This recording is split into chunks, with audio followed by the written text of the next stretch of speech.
Good morning, my dear students and faculty members who are watching my channel.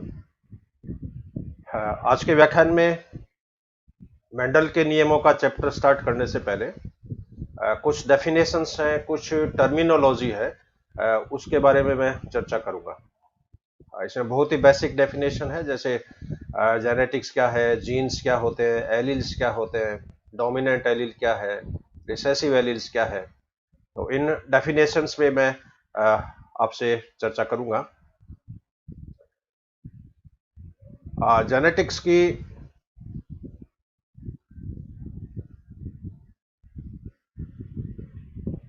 जो जो genetics में advancement हुआ है, इसकी अनेक व्याख्याएं समय समय पर प्रतिपादित की गई है।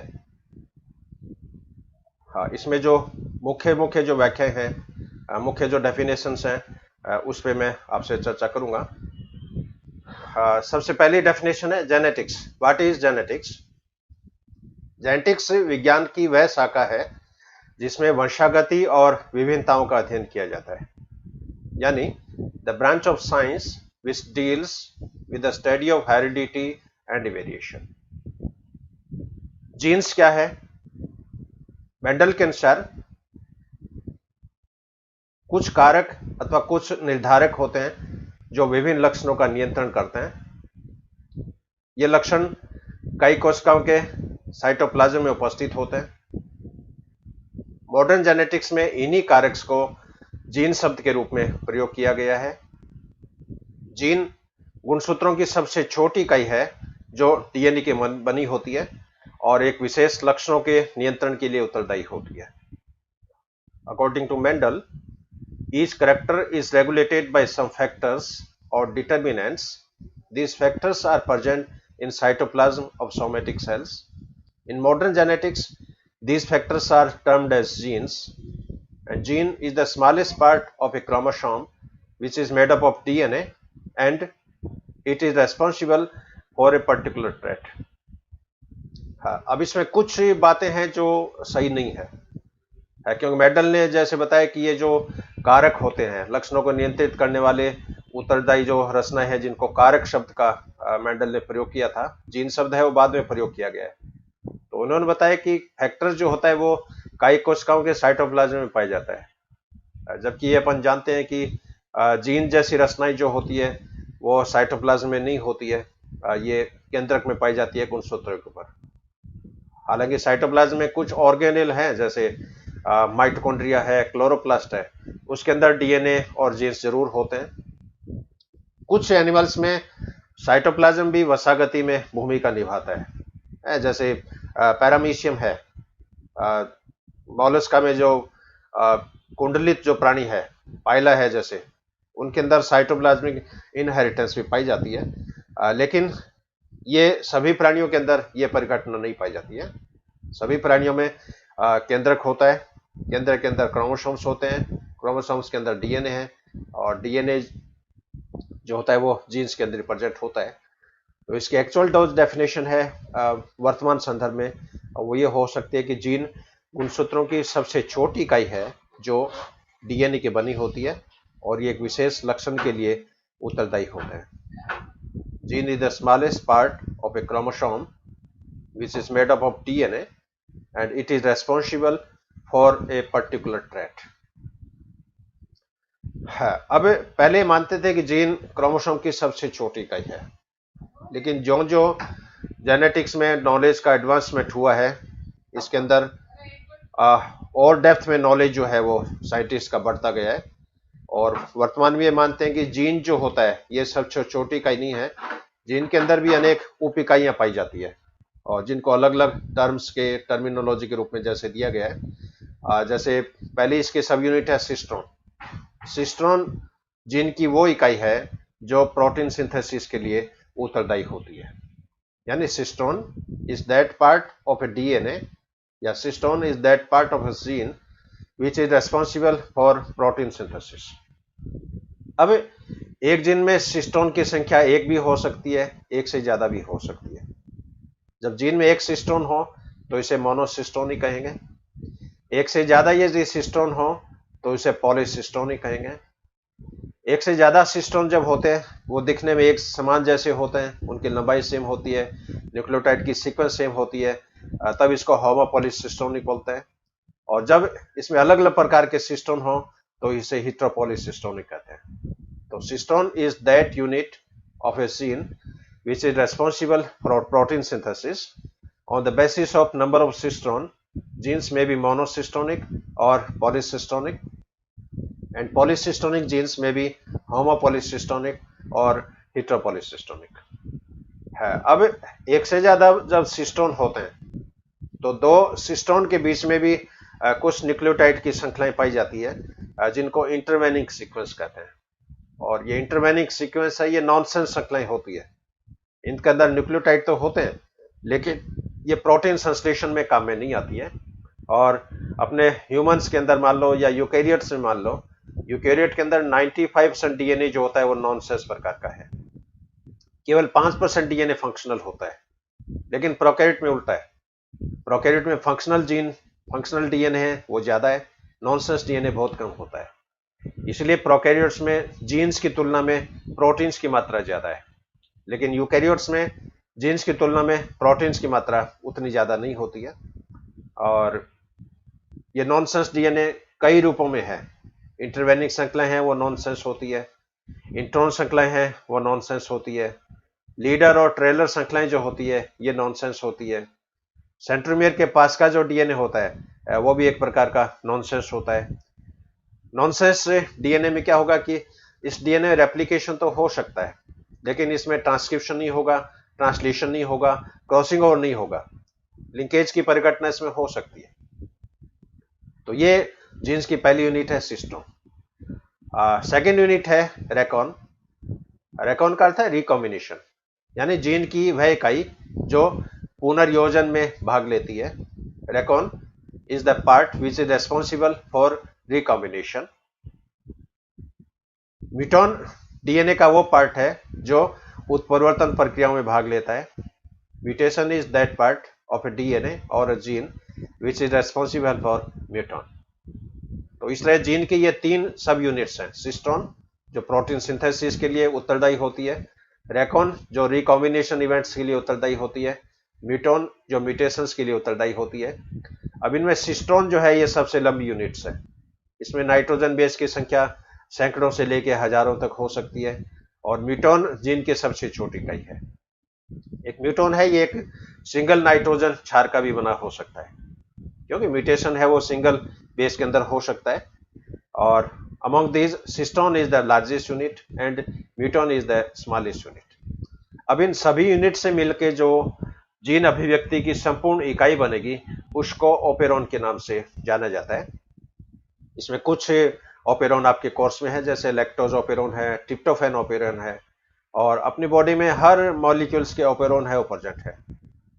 और हर ओपेरॉन के अंदर स्ट्रक्चरल जीन होते हैं, फंक्शनल जीन होते हैं। स्ट्रक्चरल जीन वो हैं जो प्रोटीन सिंथेसिस करते हैं, और फंक्शनल जीन वो हैं जो स्ट्रक्चरल जीन्स को रेगुलेट करते हैं। जैसे लैक्टोज ओपेरॉन के अंदर 6 सिस्टोन मिलते हैं, जिसके अंदर IPOZYA ये सीक्वेंस है। इसके अंदर I for integrator, P for promoter, O for operator, ये तीन तो इसके अंदर रेगुलेटर सिस्टोन है। और ZYA जो होते हैं ये अलग अलग प्रोटीन्स का सिंथेसिस करते हैं। इन ओपेरॉन की डिटेल चैप्टर आगे आएगा, उस पर मैं आपसे शेयर करूंगा। इसके पश्चात लोकस क्या है, व्हाट इज लोकस। लोकस शब्द जो है ये लोकेशन से लिया गया है। लोकस समजात गुणसूत्रों का वह स्थल है, वह पॉइंट है जहां पर जीन उपस्थित होता है। Locus is the location of a homologous chromosome where a gene is present. Allele क्या है, मेंडल के अनुसार प्रत्येक विपर्यासी लक्षणों का नियंत्रण एक जोड़ी जीन्स के द्वारा होता है जिन्हें एलील्स कहते हैं। कोई भी लक्षण हो उसके कॉन्ट्रास्टिंग कैरेक्टर्स मिलेंगे हमेशा। जैसे मान लीजिए हाइट जैसे एक लक्षण है, सपोज है, मनुष्य की हाइट हो सकती है, पौधों की हाइट हो सकती है। अब पौधे लंबे भी हो सकते हैं, बौने भी हो सकते हैं, कॉन्ट्रास्टिंग कैरेक्टर्स है। फूल का कलर मान लीजिए, कुछ फ्लावर व्हाइट कलर के होते हैं, कुछ रेड कलर के होते हैं। तो कोई भी लक्षण हो उसके कॉन्ट्रास्टिंग कैरेक्टर्स हमेशा पाए जाएंगे। और कॉन्ट्रास्टिंग कैरेक्टर्स को नियंत्रित करने वाला जो जीन होता है उस जीन्स को एलील कहते हैं, और ये एलील सेम लोकस पर समजात गुणसूत्रों के अंदर उपस्थित होता है। जैसे यहाँ पर उदाहरण के तौर पर जैसे कैपिटल आर स्मॉल आर, ये मान लीजिए कोई हेटेरोजाइगस कंडीशन है फ्लावर के कलर की, क्योंकि यहाँ पर कैपिटल आर है वो स्मॉल आर पे डोमिनेंट है। अब इस सिम के अंदर कैपिटल आर जो एलील है वो एक क्रोमोसोम पे प्रेजेंट है, और स्मॉल आर जो एलील है ये दूसरे क्रोमोसोम पे प्रेजेंट है, क्योंकि क्रोमोसोम जो होते हैं वो युग्म में पाए जाते हैं, समजात गुणसूत्रों के रूप में पाए जाते हैं। तो एक एलील एक क्रोमोसोम पे प्रेजेंट होगा, एक एलील दूसरे क्रोमोसोम पे प्रेजेंट होगा, और एक लक्षण के जो विपर्यासी लक्षण जो होते हैं वो दो एलील्स के द्वारा कंट्रोल होते हैं। कुछ केस में एलील की संख्या दो से ज्यादा भी हो सकती है, वहां पर इनको फिर मल्टीपल एलील्स का नाम दिया जाता है। जैसे इस फिगर में दिखाई है, जैसे होमोजाइगस सिचुएशंस को यहाँ पर दिखाया है, यहाँ पर हेटेरोजाइगस कंडीशंस को दिखाया है। अब इस होमोजाइगस कंडीशंस में आप देख रहे हो ये जैसे एक क्रोमोसोम है, इस क्रोमोसोम के दो जैसे क्रोमेटिड है, तो इसके अंदर दोनों के ऊपर जैसे इस पे कैपिटल पी, इस पे कैपिटल पी, इसके अंदर जैसे स्मॉल बी स्मॉल बी, तो ये भी होमोजाइगस कंडीशन है, होमोजाइगस डोमिनेंट, ये होमोजाइगस रिसेसिव। हेटेरोजाइगस में क्या होगा, एक डोमिनेंट एलील एक क्रोमोसोम पे है और दूसरा रिसेसिव एलील दूसरे क्रोमोसोम पे है। तो यहाँ पर capital B small B capital B, ये दोनों हेटेरोजाइगस कंडीशंस को निरूपित करती है। अब इनमें डिफरेंस क्या हो सकते हैं होमोजाइगस और हेटेरोजाइगस के अंदर, ये मैं इस टेबल के माध्यम से आपसे मैं चर्चा करूंगा। होमोजाइगस, सबसे पहले इसकी definition, homozygous is a genetic makeup that consists of two identical alleles for a trait। यानी समयुग्मजी वह अवस्था है जिसमें एक विशेषक के दो विपर्यासी लक्षणों को नियंत्रित करने वाले दोनों एलील एक समान होते हैं। हेटेरोजाइगस का अर्थ क्या होगा, heterozygous is a genetic makeup that consist of a different allele for a trait. Heterozygous में लक्षण के विपर्यासी लक्षणों को नियंत्रित करने वाले दोनों एलील्स अलग अलग तरह के होंगे। इनका जीनोटाइप, होमोजाइगस का जीनोटाइप कैपिटल ए के रूप में लिख सकते हैं, स्मॉल ए के रूप में लिख सकते हैं। यहाँ पर कैपिटल ए ये डोमिनेंट है, स्मॉल ए ये रिसेसिव है, और हेटेरोजाइगस को कैपिटल ए के रूप में लिख सकते हैं। इनका जो फिनोटाइप होगा, यहाँ पर दो टाइप के फिनोटाइप है होमोजाइगस में, जैसे ये होमोजाइगस डोमिनेंट, ये होमोजाइगस रिसेसिव, तो ये प्रभावी लक्षण है, ये प्रभावी लक्षण है। लेकिन हेटेरोजाइगस में चूंकि कैपिटल ए के ऊपर डोमिनेंट है, स्मॉल ए की यहाँ पर अभिव्यक्ति नहीं हो पाती है क्योंकि ये सिंगल डोज में है, इसलिए यहाँ पर एक ही फिनोटाइप प्रदर्शित होगा और जो प्राय प्रभावी प्रकार का होता है।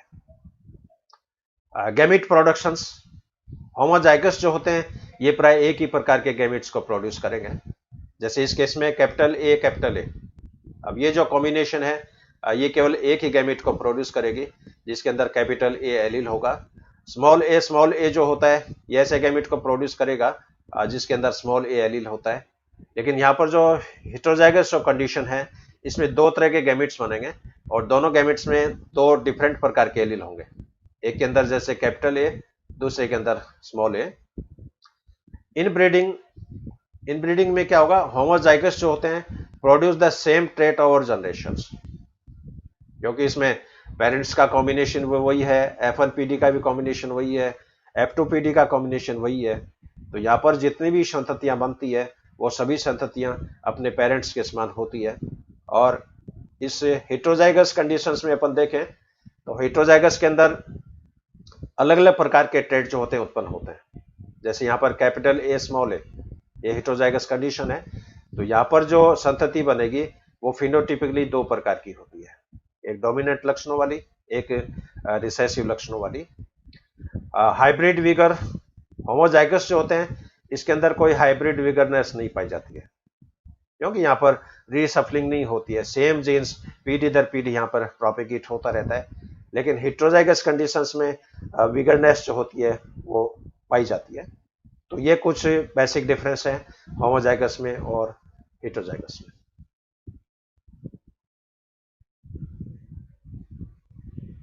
नेक्स्ट परिभाषा है डोमिनेंट एलील क्या होते हैं। डोमिनेंट एलील का मतलब क्या होगा, when in a heterozygous condition only one allele express itself, the other allele may be dormant or recessive. यानी विषम युग्मजीय अवस्था में जो एलील अपना लक्षण प्रकट करता है वो प्रभावी एलील के नाम से जाना जाता है। जिस एलील का लक्षण प्रकट नहीं होता है वो एलील डोरमेंट हो सकता है, सुप्त अवस्था में हो सकता है, रिसेसिव हो सकता है। जैसे यहां पर उदाहरण के तौर पर capital T small T situation है। अब इसके अंदर कैपिटल टी जो एलील है ये अपनी अभिव्यक्ति दर्शाता है और ये स्मॉल टी की एलील की अभिव्यक्तियों को ये इनहिबिट कर देता है, अवमंदित कर देता है। तो इस हेटेरोजाइगस कंडीशन में कैपिटल टी जो एलील है ये डोमिनेंट है, स्मॉल टी जो है ये रिसेसिव है। रिसेसिव एलील्स का अर्थ क्या होगा? When in a heterozygous condition the allele which never express itself is called as recessive. यानी विषम युग्मजीय अवस्था में जिस एलील की अभिव्यक्ति नहीं होती है वो एलील अप्रभावी प्रकार का होता है, रिसेसिव एलील के नाम से जाना जाता है।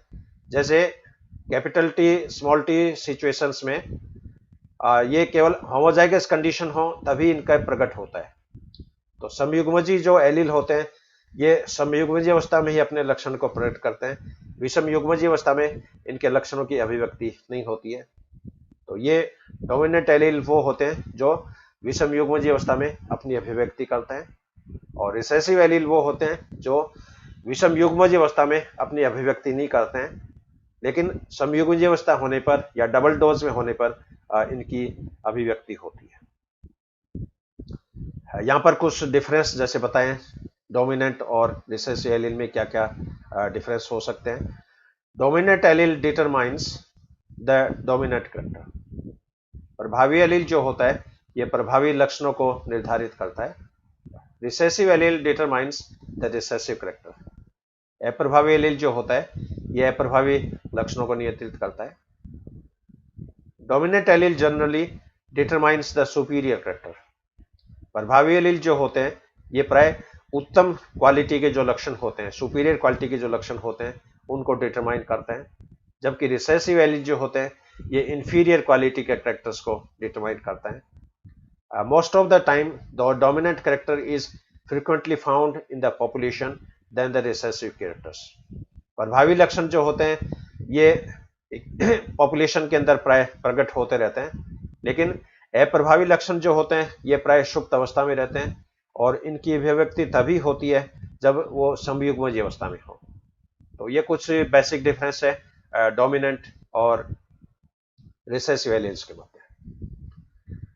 इसके पश्चात फिनोटाइप और जीनोटाइप में क्या डिफरेंस हो सकते हैं। फिनोटाइप क्या है, जीनोटाइप क्या है? फिनोटाइप जो है वो किसी भी प्राणी की किसी भी स्ट्रक्चर की बाह्य अभिव्यक्ति है। Phenotype is the morphology, properties and behavior of an organism. जबकि जीनोटाइप क्या है? Genotype is the genetic makeup of an organism. मान लीजिए कोई फ्लावर रेड कलर का है, अब फूल दिखने में लाल रंग का है तो ये इसका फिनोटाइपिक लक्षण है। अब इस लाल कलर के लिए उसकी उत्तरदायी जो जीनी संरचना है वो कैपिटल आर हो सकती है, कैपिटल आर स्मॉल आर हो सकती है। तो फिनोटाइप के लिए उत्तरदायी जो जीनी संगठन होता है, जीनी कॉम्बिनेशन होता है, वो जीनोटाइप के नाम से जाना जाता है। Phenotype can be determined by observing outward characters. Phenotype का जो निर्धारण है, प्रेक्षण है, उसको बाहर से देख के अपन लगा सकते हैं, लेकिन जीनोटाइप जो होता है can be determined by observing DNA by genotypic method. अब कई बार क्या होता है, जैसे मान लीजिए लाल रंग की सेब है, जैसे दिखने में तो लाल रंग की है लेकिन खाने में वो बिल्कुल मीठी नहीं होती है, ऐसा भी होता है। Phenotype depends on the genotype and environmental factors. Phenotypic लक्षण जो होते हैं वो उस संतति के, उस ऑर्गन्स के जीनोटाइप पर निर्भर करते हैं, पर्यावरण कारकों में निर्भर करते हैं, क्योंकि एनवायरमेंटल फैक्टर्स के कारण भी कई बार जो एक्सटर्नल अपीयरेंस जो होती है वो थोड़ी बहुत चेंज हो जाती है, लेकिन genotype completely depends on the gene sequence. Genotype है उसमें नाइट्रोजन बेस की सीक्वेंस पे डिपेंड करेगा। Phenotypic characters not inherited by the offsprings. बाह्य अभिव्यक्ति के जो लक्षण है वो पीढ़ी दर पीढ़ी प्रोपेगेट्स नहीं होते हैं, लेकिन जैनिक लक्षण जो होते हैं ये पीढ़ी दर पीढ़ी प्रोपेगेट होते रहते हैं। Phenotype consist of express gene. Phenotype जो है एक अभिव्यक्त जीन्स का एक लक्षण है, ये मान लो, कंसिस्ट ऑफ एक्सप्रेस जीन, जबकि genotype consist of all inherited information that is the expression and suppress genes. तो ये कुछ बेसिक डिफरेंस है फिनोटाइप में और जीनोटाइप में। इसके पश्चात बैकक्रॉस और टेस्ट क्रॉस क्या है। बैकक्रॉस में क्या होगा कि मान लीजिए दो पेरेंट्स हैं P1 P2, इन दोनों के बीच में क्रॉसिंग हुई, क्रॉसिंग से F1 संतति बनती है। अब F1 जनरेशन का जब किसी भी पेरेंट्स के साथ क्रॉस करवाते हैं तो ये परिघटना बैक क्रॉस कहलाती है। लेकिन जब F1 PD का होमोजाइगस रिसेसिव पेरेंट्स के साथ क्रॉस करवाते हैं तो ये परिघटना टेस्ट क्रॉस कहलाती है। तो इसमें बेसिक डिफरेंस है, वो मैं आपसे शेयर करूंगा। F1 generation can be crossed with any parents. तो जब F1 संतति किसी भी पेरेंट्स के साथ क्रॉस करवाई जाए तो यह घटना बैक क्रॉस के नाम से जानी जाती है। जबकि टेस्ट क्रॉस में क्या होगा, F1 generation crossed homozygous recessive parents. इसमें कंडीशन आ गई पर्टिकुलर, ये F1 संतति है, उसका होमोजाइगस रिसेसिव पेरेंट्स के साथ ही जब क्रॉस करवाया जाएगा तो यह घटना बैक क्रॉस के नाम से जानी जाती है। In this crossing all features are dominant. Back cross के अंदर जो लक्षण प्रकट होंगे वो प्राय प्रभावी होंगे, लेकिन टेस्ट क्रॉस में जो लक्षण प्रकट होते हैं उनमें 50% प्रभावी प्रकार के होते हैं, 50% रिसेसिव प्रकार के होते हैं। बैक क्रॉस में जीनोटाइप का पता नहीं लगाया जा सकता है। कई बार पेरेंट्स के जीनोटाइप का आइडेंटिफिकेशन करना होता है, तो इसके फिनोटाइप के द्वारा, बैक क्रॉस के द्वारा जीनोटाइप का निर्धारण है वो संभव नहीं है, लेकिन टेस्ट क्रॉस के द्वारा जीनोटाइप का पता लगाया जा सकता है। बैक क्रॉस के अंदर एक प्रकार का फिनोटाइप बनता है और दो प्रकार के जीनोटाइप बनते हैं, लेकिन टेस्ट क्रॉस के अंदर दो ही प्रकार के फिनोटाइप बनते हैं, दो ही प्रकार के जीनोटाइप बनते हैं। तो ये कुछ बेसिक डिफरेंस है बैक क्रॉस में और टेस्ट क्रॉस में। लेकिन बैक क्रॉस वो क्रॉस होता है जिसमें F1 PD का किसी भी पेरेंट्स के साथ क्रॉसिंग करवाई जाए, जबकि टेस्ट क्रॉस वो क्रॉस होता है जिसमें F1 PD का होमोजाइगस रिसेसिव पेरेंट्स के साथ क्रॉस करवाया जाता है। इसके पश्चात मोनोहाइब्रिड और डाईहाइब्रिड इनहेरिटेंस क्या है। मोनोहाइब्रिड नाम से स्पष्ट है कि जब एक लक्षणों के लिए दो विपर्यासी लक्षणों वाले पेरेंट्स के मध्य क्रॉसिंग करवाई जाती है तो ये एक संकरण क्रॉस या मोनोहाइब्रिड क्रॉस कहलाता है। जब दो लक्षणों के लिए वंशागति करवाई जाती है तो इसे डाईहाइब्रिड क्रॉस कहते हैं। तो मोनोहाइब्रिड में inheritance of single allylic pair, single allylic pair की वंशागति का अध्ययन किया जाता है। डाईहाइब्रिड में inheritance pattern of two pairs of characters during a dihybrid cross. Monohybrid cross जो होता है ये मेंडल के पहले नियम की अभिव्यक्ति करता है, मेंडल के पहले नियम का जो एक्सप्लेनेशन है उसकी व्याख्या करता है। हालांकि मेंडल का पहला नियम है वो सभी तरह के क्रॉस से एक्सप्लेन होता है, चाहे मोनोहाइब्रिड क्रॉस हो, चाहे डाईहाइब्रिड हो, चाहे ट्राईहाइब्रिड हो। लेकिन डाईहाइब्रिड जो इनहेरिटेंस होता है ये मेंडल के सेकंड नियम की व्याख्या करता है, और सेकंड नियम जो है इसको जैसे लॉ ऑफ इंडिपेंडेंट असॉर्टमेंट, जो लॉ ऑफ इंडिपेंडेंट असॉर्टमेंट है उसके लिए कंडीशन होती है कि जो करेक्टर्स है वो दो होने चाहिए। मोनोहाइब्रिड यदि क्रॉस है तो उसमें स्वतंत्र अपव्यूहन का नियम लागू नहीं होगा। स्वतंत्र अपव्यूहन के नियम के लिए मिनिमम दो लक्षणों का होना आवश्यक है। मोनोहाइब्रिड क्रॉस में F2 PD में फिनोटाइप रेशियो 3:1 प्राप्त होता है, लेकिन डाईहाइब्रिड क्रॉस में F2 PD में फिनोटाइप रेशियो 9:3:3:1 प्राप्त होता है। मोनोहाइब्रिड में F2 PD में जीनोटाइप रेशियो 1:2:1 प्राप्त होता है। जैसे मान लीजिए टॉल और ड्वार्फ प्लांट के बीच में यदि क्रॉसिंग करवाए तो यहाँ पर एक प्लांट कैपिटल टी बनेगा, दो plant capital T small T बनेंगे और एक प्लांट स्मॉल टी बनेगा। तो मोनोहाइब्रिड क्रॉस के अंदर F2 PD में जीनोटाइप रेशियो 1:2:1 प्राप्त होता है, लेकिन डाईहाइब्रिड क्रॉस में फिनोटाइपिक जीनोटाइप रेशियो 1:2 अनुपात 1, अनुपात 2, अनुपात 4, अनुपात 2, अनुपात 1, अनुपात 2, अनुपात 1 प्राप्त होता है। इसके अंदर नो जो जनरेशन है, नो संतति है, वो प्रभावी लक्षणों वाली होती है, और यानी एक पेरेंटल कॉम्बिनेशन की, और यहाँ पर सिंगल जो है ये दूसरे पेरेंटल कॉम्बिनेशन का है, और यहाँ पर तीन तीन जो संतति बन रही है ये रिकॉम्बिनेंट कॉम्बिनेशन वाली होती है। Monohybrid is used to study the pattern of inheritance during the first and second generation of offspring dihybrid cross used to study the inheritance pattern of dominant and recessive characters of two different traits. तो ये कुछ basic difference हैं monohybrid cross में और dihybrid cross में। इसके पश्चात incomplete dominance, अपूर्ण प्रभाविता क्या है? कई बार क्या होता है कि एक डोमिनेंट लक्षण वाले पौधे का रिसेसिव लक्षण वाले पौधे से क्रॉस करवाते हैं, तो F1 पीढ़ी में जनरली प्रभावी लक्षण जो होता है वो प्रकट होता है। लेकिन कई बार क्या होता है कि दोनों में से किसी भी पेरेंट्स का लक्षण प्रकट नहीं होता है, और यहाँ पर कैरेक्टर्स की ब्लेंडिंग हो जाती है, और दोनों पेरेंट्स के जो इंटरमीडिएट जो अभिव्यक्ति है वो यहाँ पर प्रकट होती है। और इसका जो बेस्ट एग्जांपल है वो ये है 4 ओक प्लांट, मिराबिलिस लापम। मिराबिलिस लापम क्या होता है? एक पौधा जैसे लाल रंग का है जिसमें रेड कलर के फ्लावर है। इसका दूसरा जो प्लांट है उसके अंदर व्हाइट कलर के फ्लावर है। अब यहाँ पर रेड कलर जो है इसका जीनोटाइप टाइप है, मान लो कैपिटल आर, इसका जीनोटाइप है स्मॉल आर। अब यहाँ पर जैसे और डब्ल्यू के रूप में रिप्रेजेंट किया है, R for red, W for white, इन दोनों के अंदर जैसे गैमीट बने। अब यहाँ पर F1 पीढ़ी जो बनती है वो हिसाब से लाल रंग की होनी चाहिए, क्योंकि रेड कलर है वो व्हाइट पे डोमिनेट है। लेकिन यहाँ पर अपन देखते हैं कि F1 पीढ़ी में जो फूल बनते हैं वो लाल रंग के नहीं होकर गुलाबी रंग के होते हैं। अब यहाँ पर जीन की पूर्ण अभिव्यक्ति नहीं हो पाती है, इसलिए घटना इनकम्प्लीट डोमिनेंस के नाम से जानी जाती है। और जब इस F1 पीढ़ी में सेल्फ क्रॉसिंग करवाई जाती है, सेल्फ फर्टिलाइजेशन करवाया जाता है, तो F2 पीढ़ी में एक पौधा रेड कलर का डेवलप होता है, 2 पौधे गुलाबी रंग के प्राप्त होते हैं, एक पौधा व्हाइट रंग का प्राप्त होता है। तो यहाँ पर फिनोटाइपिक रेशियो 1:2:1 प्राप्त होता है, और जीनोटाइप रेशियो भी 1:2:1 प्राप्त होता है।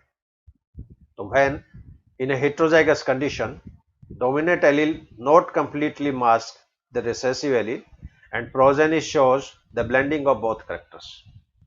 तो जब प्रभावी एलील की पूर्ण रूप से अभिव्यक्ति नहीं हो पाए तो यह घटना अपूर्ण प्रभाविता या इनकम्प्लीट डोमिनेंस के नाम से जानी जाती है। इसके साथ मल्टीपल एलील, बहुयुग्म में विकल्पी क्या है? अभी जैसे मैंने बताया कि सामान्यतः एक लक्षण जो होता है वो एक एलील के द्वारा कंट्रोल होता है। कई बार अपनी बॉडी में कुछ लक्षण ऐसे हैं जो 2 से अधिक एलील्स के द्वारा नियंत्रित होते हैं। 2 से अधिक एलील के द्वारा जब कोई लक्षण कंट्रोल होता है तो वह घटना बहुविकल्पी या मल्टीपल एलील के नाम से जानी जाती है। Generally one contrasting character is controlled by a pair of allele, but some character is controlled by more than 2 allele and this condition is called multiple allele। और इसके लिए कुछ फॉर्मूले हैं, इंपॉर्टेंट फॉर्मूले, ये मैं आपसे चर्चा करूंगा। मान लीजिए मल्टीपल एलीलिज्म की घटना है तो उसमें कुल कितने जीनोटाइप बनेंगे, उसके लिए फॉर्मूला है नंबर ऑफ जीनोटाइप बराबर n ब्रैकेट n+1/2। यहाँ पर n क्या है? Number of alleles. जैसे मान लीजिए ब्लड ग्रुप है, सपोज है, ब्लड ग्रुप में 3 एलील होते हैं, IA, IB, I0। अब ब्लड ग्रुप 3 एलील से कंट्रोल हो रहा है। अब यहाँ पर ये फॉर्मूला आप अप्लाई कर दो, n बराबर 3, तो 3 ब्रैकेट 3+1 यानी 4 × 3 12, 12/2 बराबर 6। तो ब्लड ग्रुप में टोटल 6 जीनोटाइप जो होते हैं वो पॉसिबल हो सकते हैं। दूसरा फॉर्मूला इससे क्या है? नंबर ऑफ होमोजाइगस बराबर नंबर ऑफ एलील। इसमें होमोजाइगस की संख्या उतनी होगी जितने एलील्स है। मान लो कोई लक्षण 3 एलील से कंट्रोल हो रहा है तो उसके अंदर 3 होमोजाइगस बनेंगे। 4 एलील से कंट्रोल हो रहा है तो इसमें 4 होमोजाइगस बनेंगे। लेकिन ये कंडीशन तभी होती है जब जीन के बीच में कोई इंटरेक्शंस नहीं हो। है अब ब्लड ग्रुप में 3 एलील है, हिसाब से 3 ब्लड ग्रुप होने चाहिए, लेकिन ब्लड ग्रुप इसके अंदर 4 है। ए बी ब्लड ग्रुप की जो अभिव्यक्ति है वो कोडोमिनेंस के कारण होती है। जो ए बी ब्लड ग्रुप का जीनोटाइप IA IB होता है। अब यहाँ पर IA जीन है, ये भी डोमिनेंट है, ये भी अपना एंटीजन बनाता है। IB जीन है, वो भी डोमिनेंट है, वो भी अपना एंटीजन्स बनाता है। और RBC प्लाज्मा झिल्ली में A और B दोनों एंटीजन्स प्लाज्मा झिल्ली में आके समाहित हो जाते हैं, इसलिए वहां पर AB ब्लड ग्रुप जो होता है वो भी यहाँ पर प्रकट होता है। लेकिन होमोजाइगस में 3 ही है, IA IB IB I0 I0। तो समयुग्मजीव की संख्या उतनी होगी जितने एलील्स हैं। हेटेरोजाइगस के लिए फॉर्मूला क्या होगा, n-1/2, यानी कितने विषमयुग्मजीव बनेंगे। जैसे ब्लड ग्रुप वाले केस में अपन देखें, एलील 3 है तो 3/3-1/2, यानी 3 दूनी 6/2 = 3। अब ब्लड ग्रुप में 3 जीनोटाइप ऐसे हैं जो विषमयुग्मजीव प्रकार के होते हैं। वो कौन कौन से होंगे, IA I0, IB I0 और IA IB। तो ये कुछ इंपॉर्टेंट फॉर्मूले हैं, ये आपको याद रखने हैं। एक बार मैं फिर रिपीट कर दूं, नंबर ऑफ जीनोटाइप बराबर n-1/2, नंबर ऑफ होमोजाइगस बराबर number of allele, number of heterozygous बराबर n-1/2। ये इस टेबल के अंदर जैसे रिप्रेजेंट किया है। ब्लड ग्रुप जो है वो 4 है, A blood group, B blood group, AB blood group, O blood group. A के लिए जीनोटाइप हो सकते हैं IA अथवा IA I0। बी के लिए जीनोटाइप हो सकते हैं IB अथवा IB I0। AB के लिए जीनोटाइप हो सकता है IA IB। O के लिए जीनोटाइप हो सकता है I0 I0। और टोटल जो संख्या है इसके अंदर 6 है। इसके साथ पॉलीजेनिक ट्रेट। पॉलीजेनी में क्या होगा, जब कोई लक्षण एक से अधिक जीन्स के द्वारा कंट्रोल हो तो वह घटना बहुजीनी लक्षण कहलाता है। ये मल्टीपल एलील नहीं है, ध्यान रखना, ये पॉलीजेनी है। जैसे मनुष्य में स्किन का जो कलर होता है ये 3 जीन्स के द्वारा कंट्रोल होता है। इसके अंदर ABC 3 जीन होते हैं। यहाँ पर ये जैसे क्रॉस दिखाया है, F1PD जो बनती है, मान लीजिए हस्बैंड है वो एकदम प्योर ब्लैक हो और उसकी वाइफ मान लीजिए एकदम प्योर एल्बिनो हो, तो उन दोनों के बीच में जो क्रॉसिंग से जो F1 संतति बनेगी वो हेटेरोजाइगस होती है। अब इस हेटेरोजाइगस में 8 प्रकार के गैमेट की फॉर्मेशन हो सकती है, और 8 प्रकार के जब स्पर्म बनेंगे, 8 प्रकार के ओवम बनेंगे, तो इनके फर्टिलाइजेशन से ये चेकर बोर्ड जो बनता है इसमें 64 खाने बनते हैं। 64 इसके अंदर कॉम्बिनेशंस बनती है, और इसमें फिर जो संतति बनती है उनका अलग कलर जो है स्किन का अलग अलग हो सकता है। कोई आदमी एकदम सांवला हो सकता है, कोई एकदम गोरा हो सकता है, कोई 19 है, कोई 20 है। जैसे इस फिगर में आप देख लो सक्सेसिव क्रम में। अब जैसे ये जो बच्चा है मान लीजिए थोड़ा सांवला है, और इधर ये जो संतति दिखाई है थोड़ी गोरी है। तो स्किन का कलर का जो लक्षण है ये 3 जीन्स के द्वारा कंट्रोल होता है, इसलिए इसको बहुजीनी लक्षण या पॉलीजेनिक ट्रेट के नाम से इसको जाना जाता है। प्लियोट्रॉपी, प्लियोट्रॉपी पॉलीजेनी की उल्टी है। पॉलीजेनी में तो एक लक्षण एक से अधिक जीन्स के द्वारा नियंत्रित होगा, लेकिन प्लियोट्रॉपी में क्या होता है, एक जीन एक से अधिक लक्षणों को नियंत्रित करता है। When one gene regulates more than one characters. इसका बेस्ट एग्जांपल है सिकल सेल एनीमिया।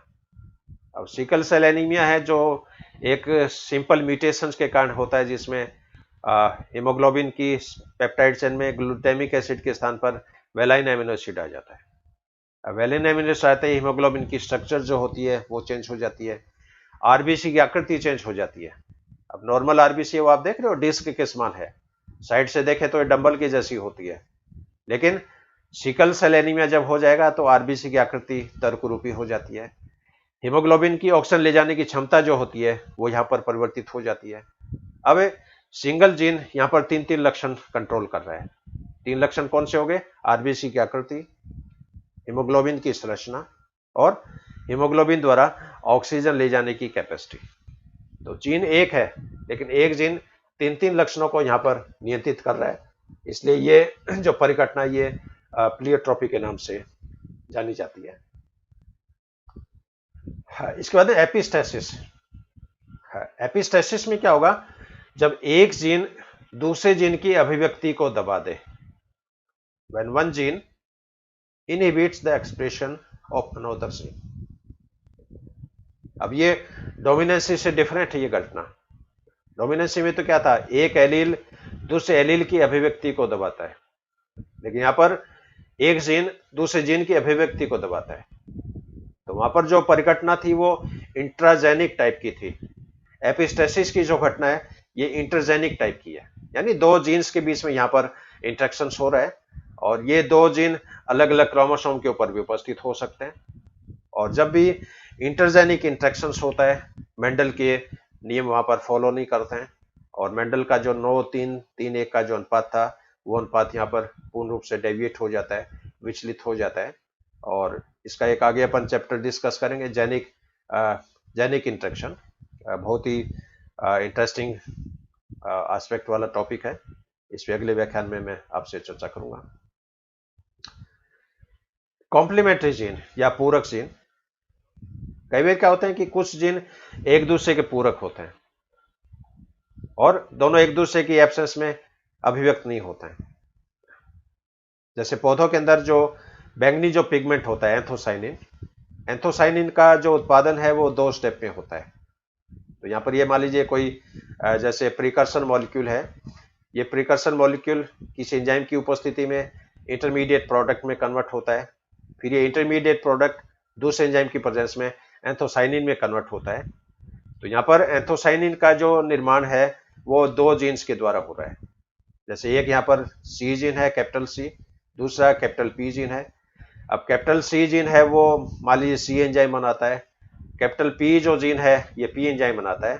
अब सी एंजाइम की प्रेजेंस में ये प्रिकर्सर मॉलिक्यूल इंटरमीडिएट मॉलिक्यूल्स में कन्वर्ट होता है, पी एंजाइम की प्रेजेंस में ये इंटरमीडिएट मॉलिक्यूल एंथोसाइनिन में कन्वर्ट होता है। तो ये एंथोसाइनिन का जो उत्पादन है वो 2 पौधों में संपन्न होता है। अब कई बार क्या होता है कि पौधों के अंदर कैपिटल सी जीन है वो तो डोमिनेंट है, लेकिन पी जीन है वो रिसेसिव है। इस केस में इस पौधे में पहली रिएक्शन तो हो जाएगी, लेकिन सेकंड रिएक्शन संपादित नहीं होगी।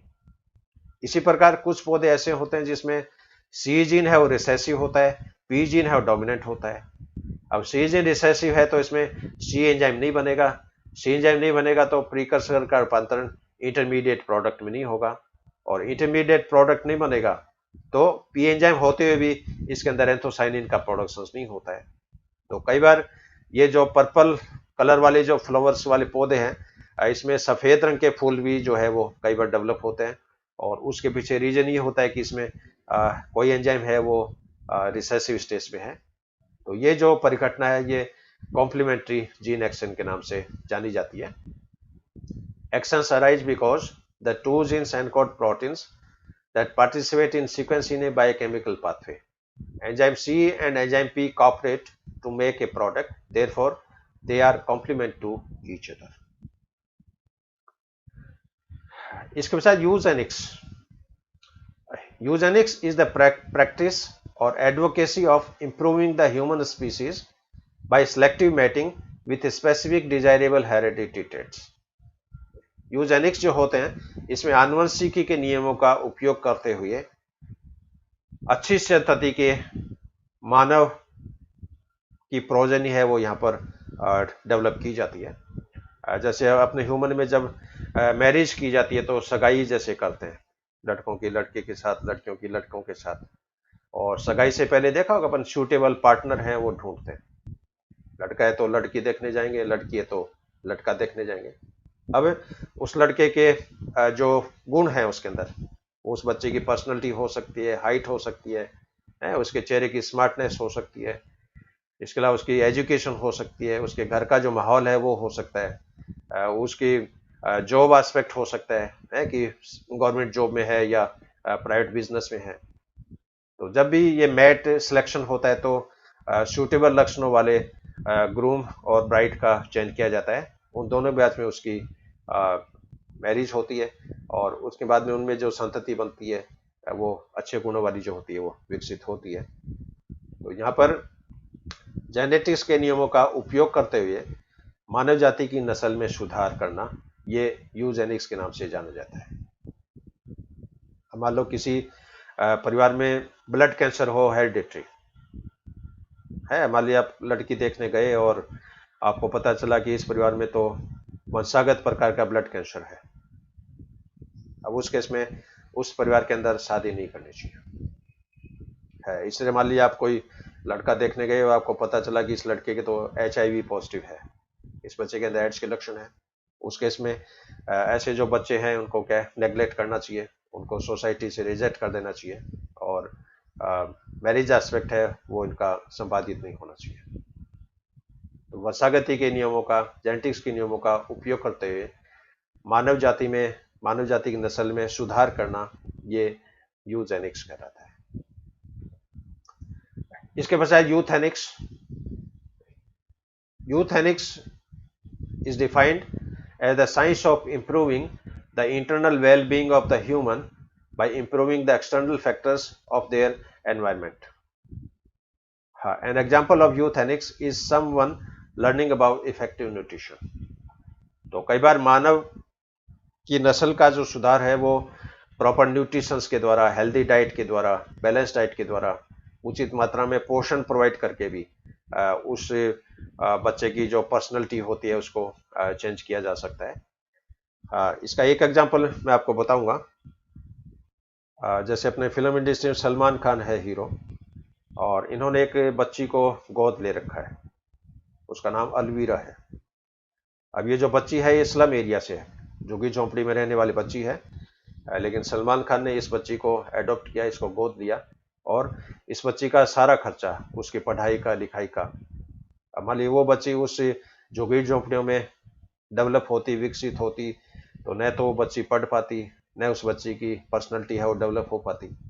लेकिन उस बच्ची के ऊपर सलमान खान साहब ने कम से कम 1 करोड़ रुपए खर्च किए उसकी पढ़ाई के ऊपर, उसकी शादी के ऊपर। और अब उस बच्ची को आप देखो तो उस बच्ची की पर्सनैलिटी अलग है, ऐसा लगता है जैसे कोई राजघराने की बच्ची है। तो उस बच्ची को प्रॉपर एनवायरनमेंट मिला, प्रॉपर माहौल मिला, प्रॉपर न्यूट्रिशन मिला, प्रॉपर एजुकेशन मिली, प्रॉपर सोसाइटी मिली, प्रॉपर फ्रेंड सर्कल मिला, और उसके कारण मानव की जो पर्सनैलिटी होती है वो चेंज हो जाती है। तो इस तरह की जो डिवाइसेज काम में ली जाती है मानव के नस्ल की सुधार में, ये ब्रांच यूथेनिक्स के नाम से जानी जाती है, और ये मेनली न्यूट्रिशन से संबंधित है। इसमें न्यूट्रिशन भी हो सकता है, आपकी सोसाइटी भी हो सकती है, एनवायरनमेंट भी हो सकता है। यूफेनिक्स जो है इसको मेडिकल इंजीनियरिंग भी बोलते हैं। आज के लिए पॉसिबल है कि आप गुणसूत्र में किसी भी डीएनए के और किसी भी जीन्स को आप काट सकते हो, उसके स्थान पर आप दूसरा जीन जो है वो जोड़ सकते हो। डीएनए को काटने के लिए एंडोन्यूक्लियेज एंजाइम या रेस्ट्रिक्शन एंजाइम की आवश्यकता होती है, और न्यूक्लियोटाइड को जोड़ने के लिए लाइगेज एंजाइम की आवश्यकता होती है। अब मान लो किसी परिवार के अंदर कोई आनुवंशिक बीमारी है सपोज, और आजकल ये पॉसिबल है क्योंकि ह्यूमन जीनोम है वो पूरा एनालाइज हो गया है, और साइंटिस्ट को पता है कि किस लक्षण को नियंत्रित करने वाला जीन कौन से क्रोमोसोम पे प्रेजेंट है, वो जीन सेंट्रोमियर से कितनी दूरी के ऊपर प्रेजेंट है। तो आजकल जीन का जैव रासायनिक मैनिपुलेशन है वो संभव है, और कई बार तो जो फर्टिलाइज जाइगोट होता है उस जाइगोट में ही माइक्रोएजेंक्शंस के द्वारा डीएनए को जो होता है कट कर दिया जाता है और वांछित जीन को जो है वो जोड़ दिया जाता है। जैसे मान लीजिए अब किसी व्यक्ति में आनुवंशिक डायबिटीज है सपोज, अब आनुवंशिक डायबिटीज है, इसका मतलब उस बच्चे के अंदर इंसुलिन को संश्लेषण करने वाला जीन जो है एब्सेंट है। इस केस में क्या होगा, इस बच्चे का जो जाइगोट है उस जाइगोट में इंसुलिन को बनाने वाले जीन को ट्रांसप्लांट कर दिया जाता है, प्रत्यारोपित कर दिया जाता है, और उस बच्चे में इंसुलिन का उत्पादन जो प्रारंभ हो जाता है, और ये डिजीज जो है वो कंट्रोल हो जाती है। तो इस तरह की हजारों डिजीज है आनुवंशिक प्रकार की, उनका ट्रीटमेंट आजकल जीन लेवल के ऊपर, मॉलिक्यूलर लेवल के ऊपर हो जाता है, और ये एक तरह से मेडिकल इंजीनियरिंग है, ये जेनेटिक इंजीनियरिंग की ब्रांच है, और इस ब्रांच को यूफेनिक्स के नाम से जाना जाता है।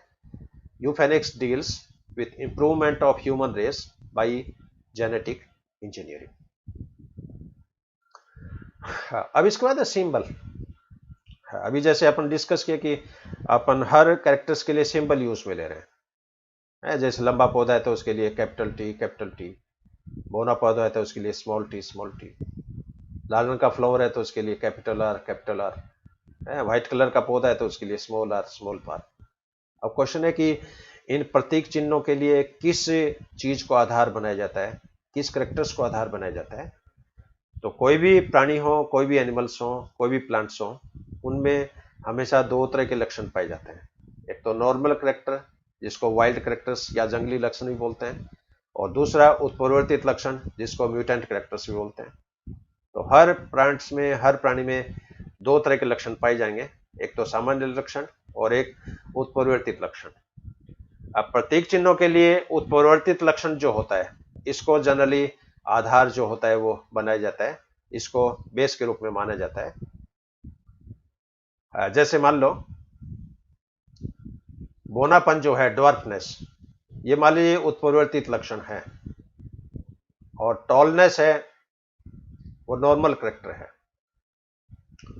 अब यहां पर बोनापन जो लक्षण है ये म्यूटेशन के कारण डेवलप हुआ है।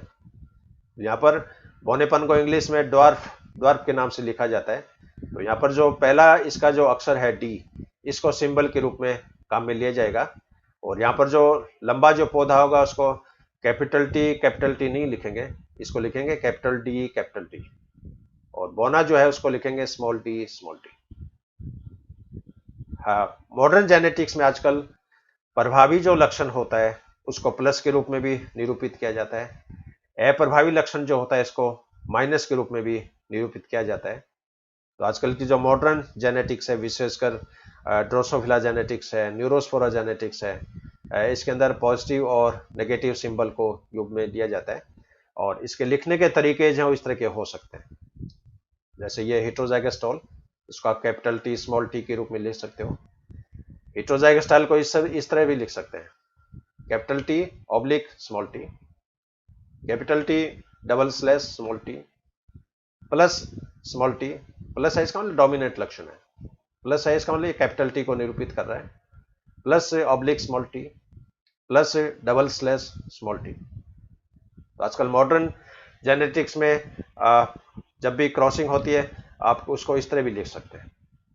लेकिन अपन पुराना सिस्टम है वही फॉलो करते हैं, जहाँ पर जैसे मान लिया कैपिटल टी की क्रॉसिंग करवाई जा रही है स्मॉल टी से। लेकिन आजकल मॉडर्न जेनेटिक्स में डोमिनेंट एलील को प्लस के रूप में लिखा जाता है, रिसेसिव एलील्स को माइनस के रूप में लिखा जाता है। और इन एलील्स को लिखने के कुछ तरीके हैं, इनमें आप कोई सा भी मेथड है वो अडॉप्ट कर सकते हो। लेकिन अपन तो पुराना जो क्लासिकल जो मेथड है उसी को यूज में लेते हैं। तो ये कुछ डेफिनेशंस हैं जेनेटिक्स की, और इसके अलावा और भी सैकड़ों डेफिनेशंस हैं। बीच बीच में डेफिनेशंस आती रहेगी, उस पर अपन चर्चा करते रहेंगे। और भी कई डेफिनेशन, जैसे ट्रांसक्रिप्शन क्या है। तो transcription is that process in which RNA molecules are produced by DNA. Translation क्या है? Translation is that process in which RNA translate its information in the form of protein molecule. तो transcription क्या है, translation क्या है, reverse transcription क्या है, टर्मिनिज्म क्या है, डीएनए रेप्लिकेशन क्या है, डीएनए डुप्लीकेशन क्या है, जेनेटिक कोड क्या होता है, लिंकेज क्या है, क्रॉसिंग ओवर क्या है। तो इस तरह की कम से कम 500 डेफिनेशंस इस पूरी बुक के दौरान आएगी, और समय समय पर मैं इन सभी के बारे में आपसे मैं चर्चा करता रहूँगा। और ये चूंकि जेनेटिक्स की एक व्याख्यानमाला की श्रृंखला है, वो उसकी शुरुआत हो चुकी है, और ये मेरा सेकेंड वीडियो है। कल मैंने एक सिंपल इंट्रोडक्टरी वीडियो यूट्यूब पे अपलोड किया है, जेनेटिक्स एंड इंट्रोडक्शन, जिसमें जेनेटिक्स क्या है, हिस्टोरिकल थ्योरीज है, उसमें मैंने चर्चा की है। और आज के इस व्याख्यान में जेनेटिक्स की कुछ इंपॉर्टेंट परिभाषाएं, क्योंकि मेंडल के नियमों को पढ़ने से पहले इन डेफिनेशंस का नॉलेज होना बहुत जरूरी है। इसलिए ये डेफिनेशंस आज के व्याख्यान के माध्यम से मैंने आपसे चर्चा करी है, और मैं समझता हूँ आपके व्याख्यान समझ में आया होगा, आपके फंडामेंटल क्लियर हुए होंगे। फिर भी किसी भी तरह की कोई शंका हो, कोई क्वेरी हो, तो आप निसंकोच आप व्हाट्सएप के द्वारा दूरभाष के द्वारा, ईमेल के द्वारा, फेसबुक के द्वारा, यूट्यूब चैनल के इनबॉक्स के द्वारा, पर्सनल विजिट के द्वारा आप मुझसे संपर्क कर सकते हैं। मैं आपकी सभी शंकाओं और समस्याओं का समाधान करूंगा। आपने ये व्याख्यान बहुत ध्यान से सुना, इसके लिए I am highly thankful to you. Have a good day, have a great day. आज का ये स्लोगन है आपसे, ये मेरी एक ये नवाचार मान लो या क्रिएटिविटी मान लो कि हर व्याख्यान के अंत में मैं एक मोटिवेटिंग स्लोगन है वो भी मैं आपसे शेयर करूंगा। If you are on the right track you will reach your destination. यदि आप एक सही पथ के ऊपर चल रहे हैं तो आप अपने लक्ष्य पर निश्चित पहुंचोगे। If you are on the right track you will reach your destination. ये मेरा ईमेल आईडी है, ये मेरा व्हाट्सएप नंबर है, इसके द्वारा आप संपर्क कर सकते हैं। Thank you very much. Have a good day, have a great day.